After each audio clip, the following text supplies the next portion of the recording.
Corey, no ceilings. Welcome back to the show. I think the last time I saw you was in Vegas. Yes. Yeah. Summer League, right? Yeah, man. And then the last time we did a pod, it was in person, man. Hell yeah. Yeah, I had a little trouble getting to the studio on, but I made it eventually. And a little behind the curtain. Well, but if I remember correctly, I feel like our takes probably aged pretty well from that show. I got to pull up the Derek Lively tape because that aged great. I was kind of saying like that, like Mavs was. I tend to do that, Corey. I pull up my own takes a lot, especially when they're right. Yeah, well, that's the best time to pull them out. So everybody watching this on the NBA Report, hit that subscribe button. Wherever you're listening to Combos Court, hit that subscribe button. Corey, you must be having fun because we have no idea who the number one pick will be. You know what? It actually has been one of the more fun draft cycles that I can remember. Last year was fun because there was debate between Scoot and Brandon Miller and whatnot. But it almost felt like mean at certain points with people where it was like, if you don't think Scoot is the guy, then, we're going to attack you and you're stupid. This year, everybody's having wild takes. And I don't know if they're wild, I guess is the fun thing where you can have like there's probably a legitimate argument for like 7 or 8 different guys that could potentially go number one. Which it would probably make me a little bit scared if I actually was in position to make the number one pick, but look, as long as you're not Kevin O'Connor right now, the internet's being pretty kind to your big board. So, shout out to KOC. I'm with you, brother. Like, keep doing your thing and not buying into the crowd. Okay. I wasn't going to say his name, but I mean, that was actually going to be a great segue to my next topic. You got to convince me. Reed Sheppard, I like him. I think he's a good player. Number one, I don't know, Corey. I mean, I know you could point to the 50% shooting. He probably has some more on-ball juice than people think. Convince me. Number one, Reed Sheppard. First things first. There is nobody that is a standout that you can definitively say should be going above Reed Sheppard. Every prospect in this class has some kind of weakness that you can point to go, this is why this player isn't going to work in the league, right? With Reed, it's because he's listed at 6'3", but he's probably 6'2", on a good day, right? So I think with Reed, for me, the reason that I buy into him so heavily is because I think as a basketball player, it's pretty hard to find a glaring weakness in his game. I mean, you mentioned the shooting percentages. He's 50, high 80s, right? And, I think shooting in the league at the moment is at more of a premium than it has ever been, right? Like, that's what you need in your offensive game to really stick on an NBA floor. Like, if you're going to be somebody who is, kind of shifting between the on-ball and off-ball stuff, you need to confidently be knocking down shots when you're off-ball. Now, with Reed, I don't think, even if he is the number one pick or if he's number one on your board, I don't think you necessarily believe that he's all of a sudden going to turn into this like heavy usage, 30, James Harden-esque guy who's dominating every possession in a heliocentric kind of way. Shout out to Pee Wee the Plug, the heliocentric podcast. Shouts to Pete for sure. Shouts to Pete. But I think with Reed, what makes him so intriguing to me is that, one, I don't think anybody's can make a reasonable case that he's not going to be a fantastic shooter at the next level. Maybe he's not going to shoot 50%, right? Bigger, stronger, longer, faster closeouts. Maybe he's, going to have to adapt to that. But the dude he's got a strap. He could shoot it, right? Like it looks clean, looks great. Yeah. There's no denying that. No denying it, right? Yeah. And he's doing it in the he's off pull-ups, off the ball, all that stuff. But I think that he's going to be able to fit so well with somebody else who maybe is a little bit more ball dominant, because you can put the ball in, you can put him in the corner, you can have him lift and, come up to the wing, be ready to shoot it off those kickouts. And he's going to knock down those shots at a really great clip. I also think he's just a quick processor. So when he does get that ball, if somebody does close out to him, he's going to be able to make a quick decision. He already knows the decision that he's going to make really before he gets the ball. He knows if he's going to be able to shoot it. He knows if he's going to quick attack, if he's going to move off of it. He plays that 0.5 kind of basketball that I think just translates to the trends of, the more successful teams in the league. There's not really a lot of catch and hold, with Reed. I think even with that Kentucky team at large, I think they have played a really fun brand of basketball from Rob to even, DJ Wagner is, at times, looked improved in that aspect. But I do believe he has more juice with the ball in his hands too. Like I liken him, like I think, and maybe this player isn't as good in this era, but I think he's kind of like a modern day Mark Price. Mark Price was tough, but Mark Price pick and roll was tough. And that's the thing. I think Reed has some juice as a passer. I mean, you think about how loaded that Kentucky backcourt is right now. Like, I mentioned Rob, I mentioned, DJ Wagner, but you also have Antonio Reeves in that backcourt. Like, you got a lot of guys to initiate offense through. They even initiate offense through, Avicic a little bit when he's on the floor, the DHOs and stuff. I think you put the ball in Reed's hands a little bit more often, let him run pick and rolls, because you have to guard him for the shot as a pick and roll ball handler. Like, if you sit in a heavy drop as a big, like he's going to bury that shot pretty easily if the guy doesn't get over the top quick enough. I think he's got a pretty slick pull-up game too. And I actually think he's got a quicker first step than he's given credit for. So, when he gets into the lane or, comes off that ball screen, I also think he's got pretty good vision. He had a slick, like left-handed live dribble whip to the weak side wing the other day in one of the last games. Last week he had that, Steve Nash kind of baseline drive kick out to the top of the 3-point line. So I think he's got some passing juice. And I went back, I watched some of his high school stuff as well. And, he was much more of like, an on-ball creator in that sense. And it's not like a one-to-one. It's not perfect. I like the idea of looking at high school tape though, because it's a little more free flowing. Yeah. And the guys are playing different roles sometimes, right? Like that right. Kentucky offense it's probably not how Rob Dillingham's going to play at the next level. It's a little bit more egalitarian where everybody's kind of touching the ball and having opportunities to cook a little bit. So, I think that going back has helped, and I just think he's got more juice on the ball. And he's got crazy touch. I mean, he's good. The hang up would be if you don't believe in the defensive stuff for me, where you think that like you put him conference finals and you got Jason Tatum switched on to him and they're just going to go at him every single possession and he's not going to be able to hold up. And I think that's a legitimate question. Yeah, I mean, I think everything you're saying about his game is true. My thing is, does he have the ceiling of a Zach, of an Alex R, even of a Matas? What do you feel about that? Well, I guess that I would say he probably does. I think that because his shooting is so nuclear. Yeah, it is. And I think he's such a good decision maker. Like, I just think like his impact metrics are going to be off the charts because, not to say he's mistake free. Like some people say he doesn't make mistakes. Like he definitely, will make mistakes at times. He's a basketball player. He's a freshman. But I just think that, he is the kind of guy who, like, because his shooting is so nuclear, because I think he's got a little bit more self-creation juice. And if you give him the rock and let him explore that, especially as a playmaker, I really think he's got the potential. The other thing is like the advanced metrics. I think they're really hard to ignore. Like, I'm somebody who tends to lean eye test because, the advanced metrics are cool, but they could lie if that's all does. It does seem like he's an analytic darling, right? Yeah. I mean, he's literally having like one of the top 10 seasons of the last 15 years for a freshman. And to be fair, like when you look at those type of numbers, like really good players in that mix, right? Like really good players. Yeah. It's like Zion. Right. Right. Super cool bees. Right. No, it's real legit dudes. It's not, Yeah. So, and look, maybe he's an outlier in that group.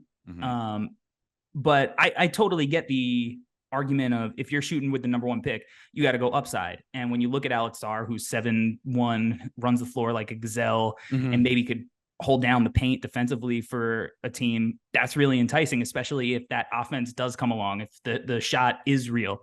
With Matas, he's 6'10", and he was a guy who shot it really well in high school.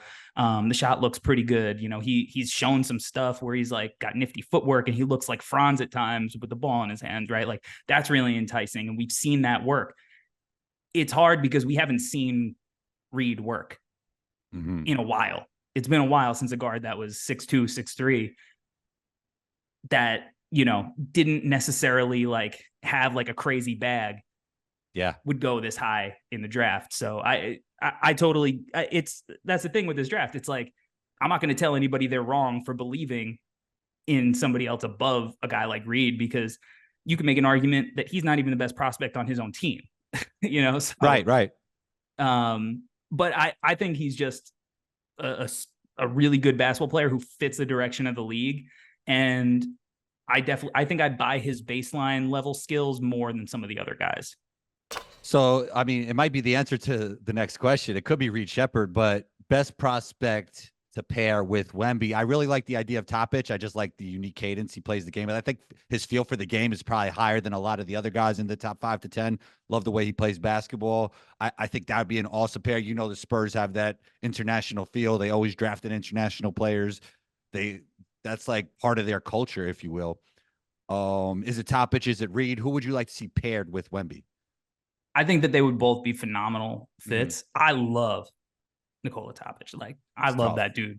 He is tough, man. Like, I mean, he can make every pass in the book. He's got that NBA plus size that you want from an initiator. So what is he? 6'4", 6'7"? I'm hearing different things. What is he? Do we know? So I've had an NBA team who has his measurements tell me that he's 6'6", barefoot. Good. Yeah, that's big.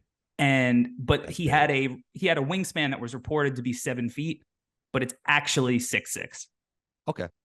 So it was a misprint for his wingspan, but he actually is 6'6" barefoot. Yeah, just like thinking about it in my mind, it didn't seem 7 foot.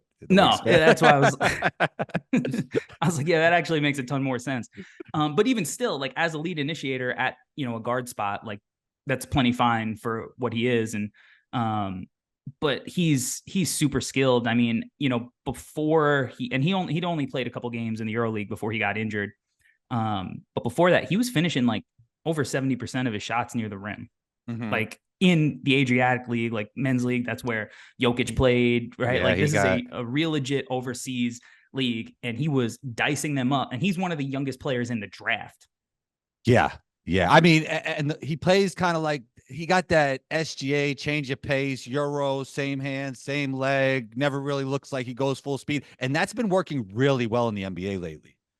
Yeah, like that decel, like, his footwork is insane. Like, he's got these strides. And then one of the things I think is crazy is how effortlessly he like glides. And it's like SGA, how he glides through tight spaces. Yes. Like, there are possessions at the rim where there are like two guys, trying to stop him from getting to a spot, and he'll like slither through them, and you're like, how the hell he even fit? It's like Indiana Jones trying to get underneath as the boulders coming.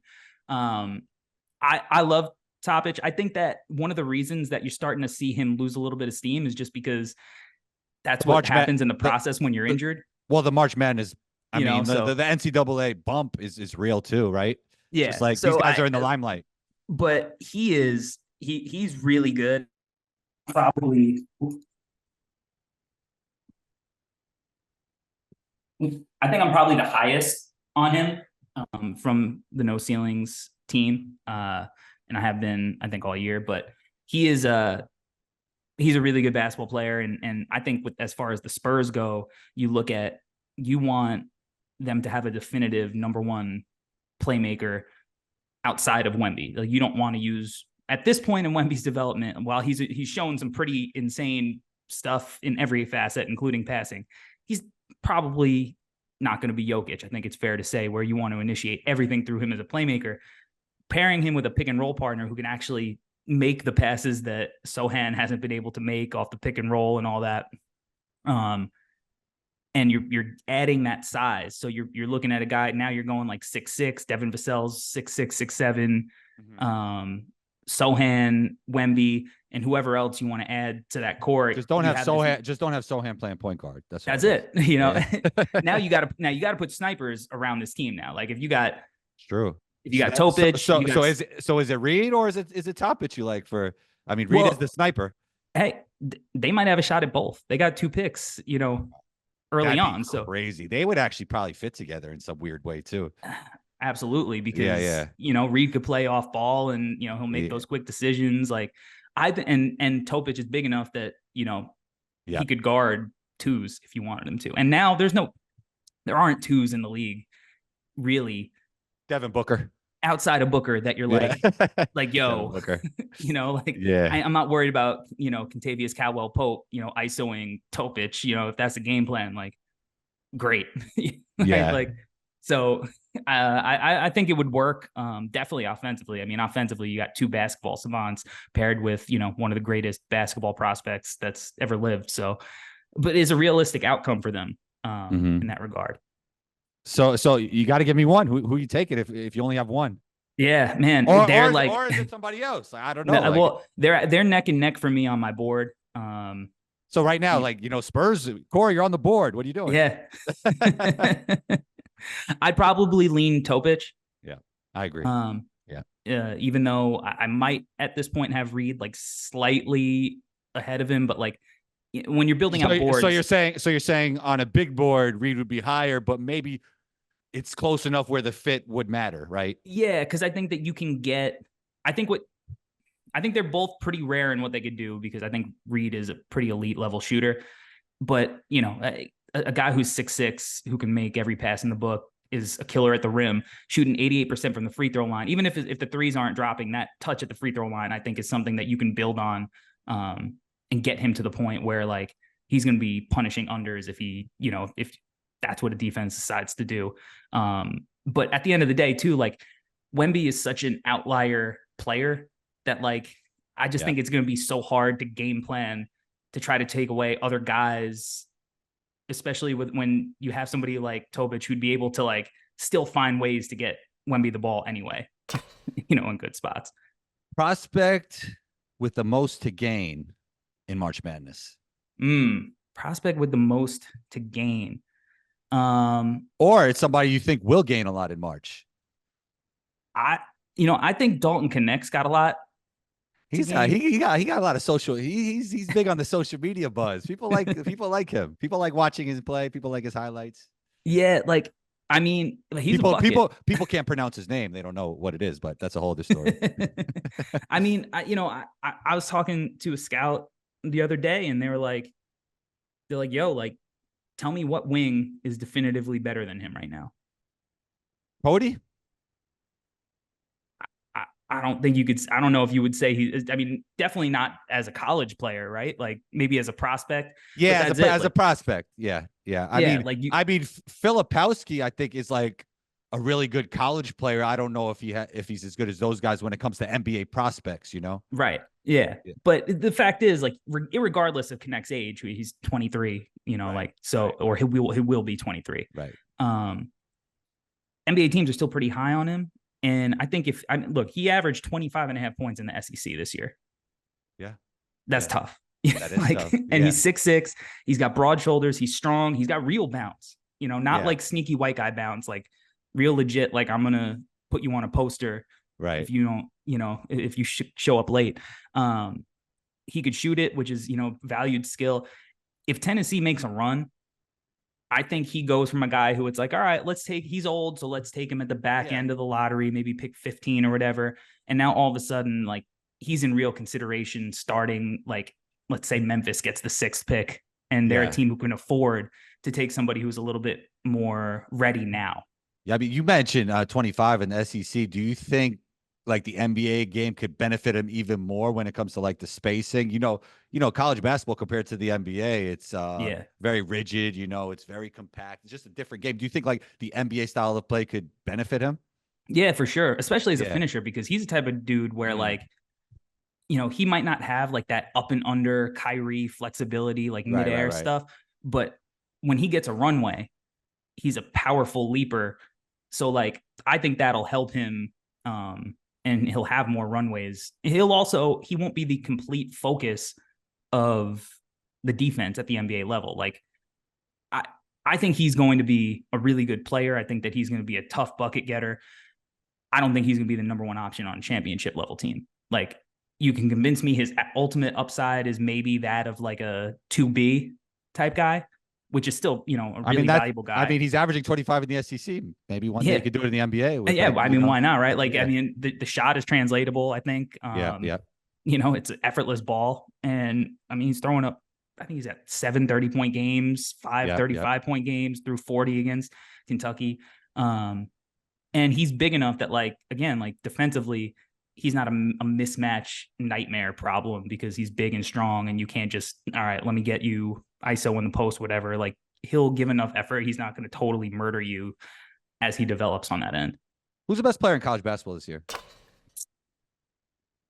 It might be him. I mean, it could be Edey. I guess you could argue Zach Edey. Yeah, I don't.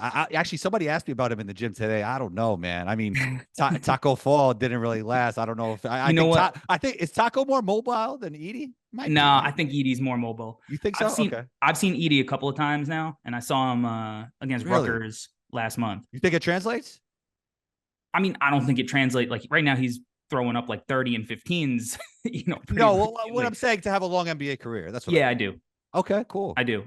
Like, so the first time I saw him was the Jaden Ivey year. And like he wasn't like necessarily the featured guy on that offense because they had Jaden Ivey, they had Trevion Williams, but he was a big enough part of that rotation. And I just remember watching him warming up, and I was like, yo, how does a dude who is this big move like that? Like, that's pretty smooth. Like, okay. And then watching him in the game, watching him again, like showed up 2 hours early to warm-ups against Rutgers, watching him go through his routine. He just moves like a regular person, kind of. Now, not to say that he's not slower. It's not like Giorgio Murasan or anything. Right. Like, and he works really hard on, the aspects of his, movement that he knows he has to work on to survive at the NBA level. Now, do I think he's going to have trouble like guarding, on switches and stuff? Of course. But I also don't think an NBA team is going to be foolish enough to start having him show up at the level and switch onto these guards. I think they're going to play him in a heavy drop. And I think he's going to be a guy who situationally will be able to act almost like Boban did in certain situations where you can go to him and swing. Boban's minutes are really good minutes sometimes, Right. Like because he's just so difficult. There's no way you can match up with that. Right. Boban's thing is you can't have him out there for 25 minutes. Yeah. Edey's playing 30 minutes a game. I mean, to have the stamina, like conversely, you look at Donovan playing in UConn. If he could put up Boban type stats per minute, he might average 30. Yeah, well, I mean, but I think, I think a team, like let's say you have a team that has aspirations of competing for a title. Who are some guys you got to go through? You got to go through Joel Embiid. You got to go through Nikola Jokic. So if you're a team who's competing, all right, well, you might draft Edey, and maybe you're not like, this is going to be our center of the future, our building block, the guy we're going to go to every, possession. But it's interesting because, I mean, the big man is coming back or is all the way back. Like there was a time during the Steph Curry era where we got like really small for a second. Right. And now we're seeing like you need bodies to throw at these guys, Of course, like, Rudy Gobert, like they're a big dude, Kristaps. I mean, they're big dudes in the league now. Wemby eventually, right? Like you just need guys that are going to be able to be big and bang. And I think he's going to be able to do that in spurts at an effective level because he's a good basketball player. Works hard. He's got skill. He knocks down free throws. It's not like a guy you can't hack a shack him. But do I think he's going to be the core of your offense? No, because he doesn't have like the passing playmaking juice at this point that like you need at the center spot to do that. Right. All right. Maybe one or two more things, then we'll do rapid fire. What have you learned about Uzelis's game during his G League Ignite season? I really liked his upside, probably higher than most. Like I think I'm high on him than consensus. What have you learned from his game this year? I feel like he's played up to my expectations. I watched a lot of his high school tape coming in. Like I knew he was big. I knew he was skilled. I think the thing that I did learn about him, I think he's been better defensively than you might expect if you look at him and you were just judging a book by its cover. Like he's legit big. And I think that he's got really active hands. He's a good shot blocker. I think he's embraced physicality like a little bit more than you would have thought by his reputation coming in. Right. And I think that's the because the offense, like he's got the skills and they'll hone them. And I think that's something pretty easy to bet on. Are people sleeping on him a little bit, maybe? Yeah. I mean, I think right now people are down on the Ignite prospects. 100%. 100%. I might have some fun stuff, on the Ignite coming out soon. Okay. But be on the lookout for that. Yeah. I think people are sleeping on the Ignite prospects a little bit just because there hasn't been a lot of success coming from that program over the years. Mm. You know, and now Scoot has come out and he struggled this year early. So people are like, oh, like here was this generational prospect. He's not even coming out of the gate. So now like people are down on the program. And plus they've won like 4 games overall this year. Like they just haven't won at all, like to even be competitive. So I think all of the prospects are a little bit slept on. Maybe for good reason, maybe for reasons that aren't necessarily, you know, any fault of their own. And really it's the people who are building the program out. Who's to say, but yeah, Modest is skilled. And if you're looking at, you know, chances and people to bet on in a draft with a lot of questions, 6'10", could shoot, can move, pass, potentially, you know, dribble the ball a little bit. Like he's a good bet for sure. All right, we're going to go through some rapid fire and then get out of here. Corey, this has been a big hit on Combos Court, even though we only did it once, but people loved it. Okay, here we go. Better rookie season, LeBron James or Wemby? I know Wemby's season's not over yet, but for what, you know, let's say we cut off LeBron's date whenever these games were, you know. I'll go Wemby. Okay. You know, it's interesting. You talked about like how, I don't know if we did the Wemby and Shaq one or the Wemby and LeBron one, but you definitely said Wemby was the better prospect. I remember back then. Well, right? yeah, because I went back before Wemby's season and I watched as much LeBron high school film as I could find, and he had a lot of like holes in his game as that, like, you know, you see the 40,000 point scorer and you don't necessarily, you know, realize he was trying stuff that he wasn't, you know, he didn't know he had yet in high school, and you know he bust out a combo move and throw up an air ball and stuff like that. But I just think Wemby, because of the two-way stuff, he's probably more impactful right now. Start, bench, cut. Toppich, Reed, Dillingham. Start Reed, bench Topic, cut Dillingham. Fact or fiction? Draft class of 96 is the greatest draft class ever. Fact. Better prospect, Buzelis or Reed? I got Reed. Duncan or Akeem? Duncan. Who wins March Madness? UConn. Favorite podcaster? Oh, you know it's Combos Court. There you go. That's I've been waiting for this answer. Jason Timpf was supposed to give me this answer when I asked him the favorite podcast. He didn't say Combos Court. Shouts to Jason, but shouts to you. I appreciate that. I like that. I'm digging the you know, the new graphics and stuff on the YouTube. Man. Yeah, appreciate you. Thank you so much. That's tough. Shouts to the NBA report. Shouts to our producer Gamba, who's been working on that. So yeah, shouts to CP. Shouts to Alex. Shouts to everyone. Crew. Most slept on prospect in the 2024 NBA draft. And tell me why. You could elaborate. Stephon Castle. I think Stephon Castle is, I'm seeing him mocked at like 17, 18, 19, 20 on some mock drafts. And when I see him, I see a 6'6", tough defender who can guard multiple positions, can pass the rock, played point guard in high school, crafty with the ball, really good cutter. Reminds me of early Chicago Bulls, Jimmy Butler. Not Jimmy G buckets, but like early do the dirty work, you know, Jimmy Butler trying to, you know, crawl his way into Tibbs' rotation. Shot got to come around. But if the shot comes around, and I'm a believer that I think he will be adequate as a shooter. I don't think he's going to be a good, you know, a plus shooter, but I think he will be adequate.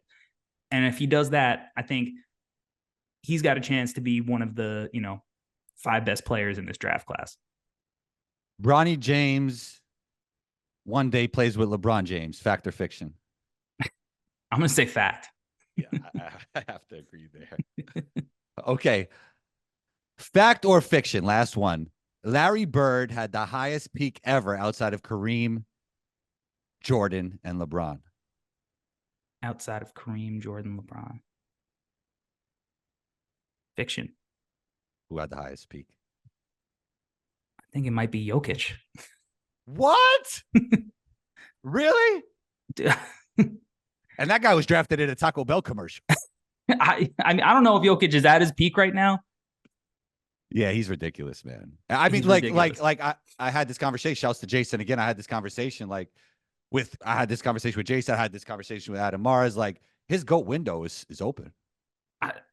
I'm with it. Yeah. Yeah.